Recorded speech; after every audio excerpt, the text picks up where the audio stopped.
বন্ধুরা, ছেলের জন্মদিনে কি কি রান্না করেছি চলো দেখিনি। তার আগে বলে নিই, আমার ছেলের কিন্তু এবার 10 বছর পূর্ণ হলো।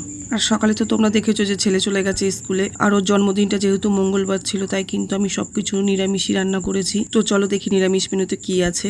আছে বাসমতি চালের ভাত, ফ্রাইড রাইস, 5 রকমের ভাজা করেছি, ভেজ ডাল, শাহী পনির, শাহী আলুর দম, চাটনি, পাঁপড়, মিষ্টি। আর আমি একার হাতে যেটুখানি পেরেছি সেটুখানি আয়োজন করেছি ওর জন্মদিনের জন্য। আর ওর জন্মদিনের জন্য কিন্তু গেঞ্জিটা আর প্যান্টটা কিন্তু আমি নতুন কিনে দিয়েছি, ওটাও স্নান করে উঠে পড়েছে। আর ছেলে তো এদিকে খেতে বসে গেছে, তো ওকে আমি ধান দুব্য দিয়ে একটু আশীর্বাদ করলাম, একটু প্রদীপের তাপ দিয়ে দিলাম আর একটু পায়েস খাইয়ে দিলাম। তারপর কিন্তু ছেলে আবার আমাকে নমস্কার করলো আর ওকে আমি একটু আদর করে দিলাম। তোমরা অনেকেই জানো যে ওর বাবা নেই, আর ওর বাবা যেখানেই থাকুক না কেন সেখান থেকেই কিন্তু ওকে ঠিক আশীর্বাদ করবে, এটা আমি বিশ্বাস করি।